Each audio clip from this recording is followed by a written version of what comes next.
Hey, Kentucky, this is Mary Jo Perino. Tonight, protests over racial injustice continue in Lexington.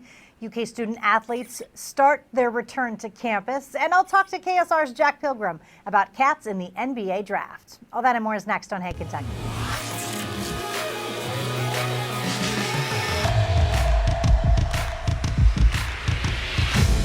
Welcome to Hey, Kentucky, alongside LEX 18 Sports Director Keith Farmer. Hey, Keith, I hope you had a great weekend.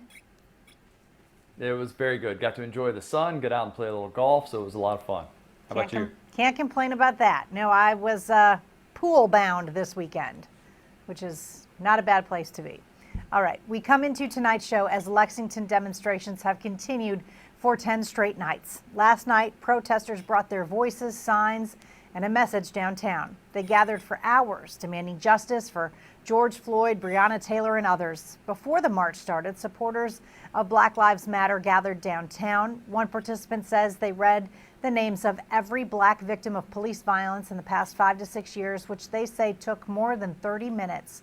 The crowd picked up the energy with songs before heading to Cheapside Park, the site of Lexington's historic slave trade.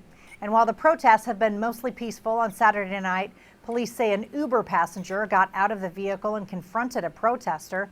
The fight was caught on camera, and several witnesses say the man from the Uber threw the first punch. His employer has since announced disciplinary action against him. But Keith, I've been so impressed with the turnout in the city of Lexington and how peaceful it has been for the most part.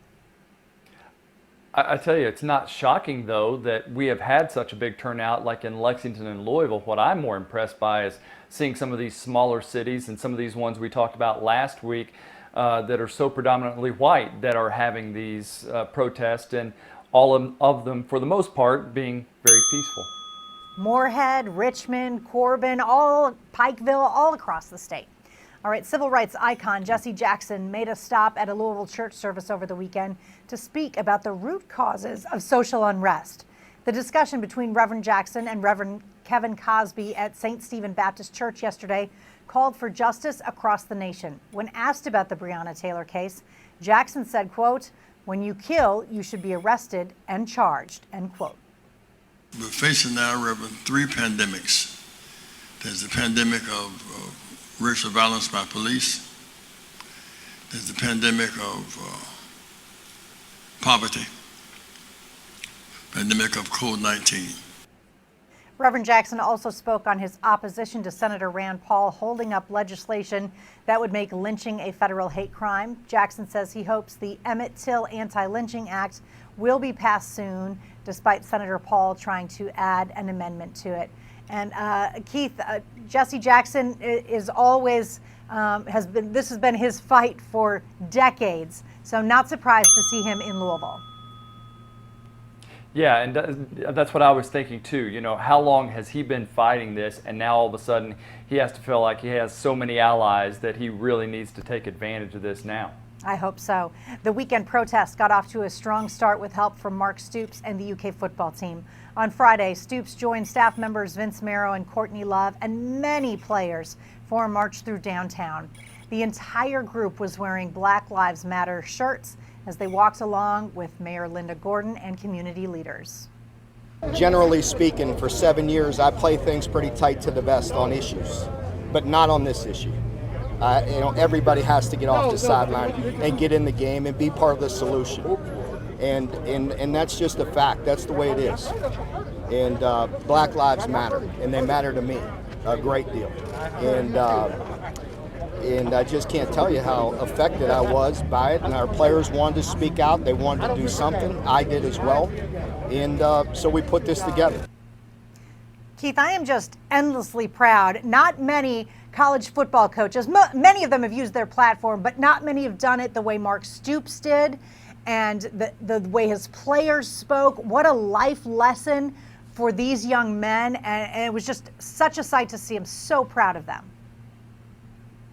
You know, the thing that I've learned a lot too in listening to a lot of the talking heads and those that are talking about this topic is the other day, Coach Calipari was on with Kelvin Sampson, and Sampson said, look, some of us can do all this protesting. We can stand up and talk, but when it's a white man that's doing it, like you are, Cal, that's going to carry a lot of weight. We know we've got allies, and that's what Mark Stoops did, and he's going to have everybody playing harder for him this season, and maybe even looking at coming to UK for a stance that he took.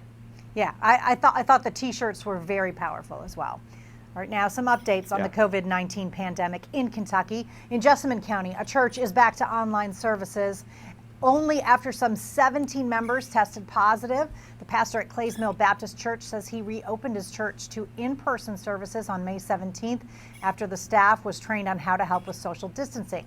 Jeff Fugit says about 100 people came for the first service, and some wore masks, but a week later he learned about the first positive cases in the congregation. Fugit was among church leaders who pressured Governor Beshear to let them reopen early on. Meanwhile, this week marks another milestone for the state's reopening plan. Aquariums, distilleries, wineries, libraries, museums, and limited outdoor attractions like cave tours and zoos were allowed to open back up today, along with some childcare like in-home programs. And more than 150 cars formed a caravan in Frankfort on Saturday to show support for the governor. Many of them were decorated with balloons and signs which read "Love over Hate" and "Team Kentucky." Keith, another great sight in our state. Yeah, and you know, it's been great to see all these different movements and everything. The only thing that's concerning me is we are coming back. We're having so many protests, and I hope people don't forget that COVID-19 is still out there, and they're still washing hands, still using the masks, still taking the precautions to not be so close to others.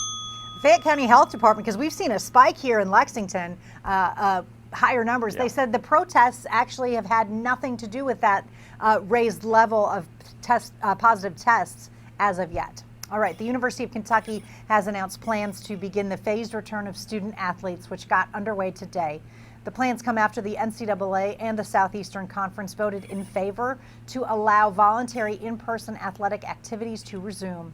Players in all sports are allowed to return, according to the SEC. A phased return to activity begins with the football team, where returning student athletes within Lexington will be able to participate in voluntary workouts following an initial screening process. And Keith, just seeing athletes coming back on campus is just, it's an awesome feeling.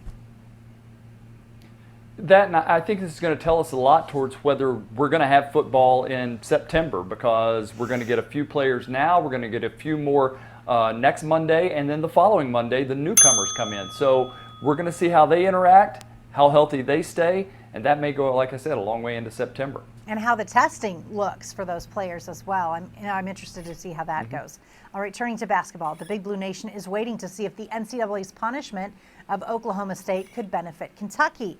That's because the nation's top incoming freshman, Cade Cunningham, who was once considered a Wildcat lean, can no longer compete in the upcoming NCAA tournament because of the postseason ban. Cunningham is now expected to explore other options, but whether or not he'll consider Lexington again is unknown at this time. Meanwhile, there's been a delay for an announcement from five-star center Moussa Cisse. Last month, he announced that he would be reclassifying to 2020. And his college decision between 6 schools, including Kentucky, was expected last week. But Cisse says the current issues facing the country have prompted him to hit the brakes on that. But Keith, I mean, it is possible, while I believe it's unlikely, but it's possible that 2 more guys could end up in Lexington. Yeah, I don't know why I feel like Cade Cunningham's just going to go to the G League and go that route, forget college and just go on and get paid to play 1 year before he tries for the NBA. And then I think Moussa Cisse, I still think he's a long shot for Kentucky, but at least maybe, who knows, it gives a little more time for UK to do a little recruiting. That's right. All right, now in Hey Kentucky, in case you missed it, a review of recent headlines. A Louisville statue that has drawn controversy and has been defaced several times over the years has now been removed. The John B. Castleman statue in Cherokee Triangle with ties to Confederacy was lifted away by a crane this morning. In Frankfort, lawmakers are hearing about what they could do to help fix policing in Kentucky. Last Thursday, the Louisville Council president and a member of Black Lives Matter told a community to help by changing state laws regarding no-knock warrants, citizen review boards, and policies that can be used to protect bad officers. And State Representative Charles Booker has received an endorsement from a familiar name in trying to land the Democratic Senate nomination. Former Hey Kentucky and current KSR host Matt Jones, who once considered running for the office himself, has thrown his support behind Booker.